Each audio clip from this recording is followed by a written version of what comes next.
ema Pärja Tiidemann sündis Käsmus jõukas Otsatalus. Minu isa Evald Männik sõitis purjelaevadel ja aurikutel kaugsõidu esimese tüürimehena. Kadeduse hoos kaevas külamees tema peale ja ta saadeti Gulagi vangilaagritesse. Meid viidi Siberisse hiljem. Olime naabri õues, oli kevadine päev, just päiksepaisteline ja rumi oli sulamas, oli palju loikusid. Mõnus oli lastel. Aga mõnus ei olnud see, mis meid eesotas. Eesotas pikk reis. Nii nagu meile öeldi, et tuleb asjad kokku panna tunni aja jooksul. Võib kaasa võtta toiduaineid, tarberiistu. Siga sai tapetud mõni aeg tagasi. Ta oli parasjagu sooldunud, tünni täis oli seda. Vanaema, vanainimene ei osanud mõeldagi, kui kauaks meid viiakse ja mis see kõik tähendab. Võttis patjapüüri ja pani paar tükki liha kaasa, et läheb vaja ehk, et tuleme tagasi, eks me siis sööme edasi siin, aga tema ei tulnudki tagasi. Ema oli targem inimene ja taipas seda olukorda natuke paremini. Võttis selle lihatünni täiesti tühjaks, pani need lihatükid suurde kotti. See oli vist isegi tekikott, kui ma eksi. Sinna mahtus. Ja see hoidis meid elus tükk aega seal kaugel maal, kuhu meid siis viidi. Sõit algas siis 25. märtsil 1949. Rong liikus väga aeglaselt. Meid lükati lihtsalt jaamadest tupikusse ja me pidime ootama. Koht, kus me siis võisime rongist välja tulla, oli Abakan. Me sattusime jõe äärde. Hinisei oli see.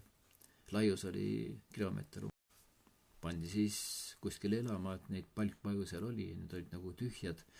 Nad olid ehitavad ilma alusmüürideta muldrikutena. Niisugune mullavall oli ümber maja. Päris suur tuba oli, aga sinna mahtus 5 perekonda.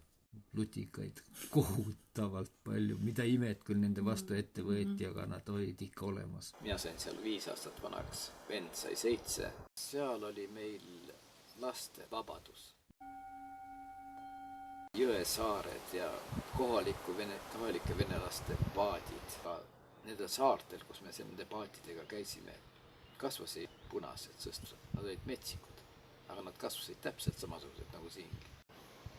Samuti hapuoblikad. Me olime tõesti nagu loomad, nagu lehmad, kes ahmivad seda rohtu.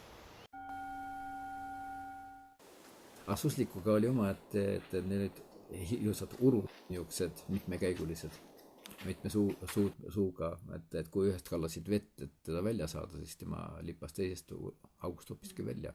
Aga miks me tahtsime neid püüda, sest et iga susliku naha eest sai rubla.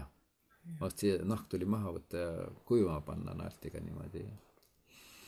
Siis ta kuivas ära ja siis osti kokku, et sai nagu natuke mingit raha. Muidugi meil oli puudu see toidust. Kuhud olid tühjad. 1953 suri Jossi ära. Me kandsime kõik neid kalstukeid, eks ole, need punaseid. Aga kui Joss suri, siis oli vaja sellele kalstukile rant õmmelda. Must loomulikult. Seda oli kohe tunda, et lihtsalt rõõmustab.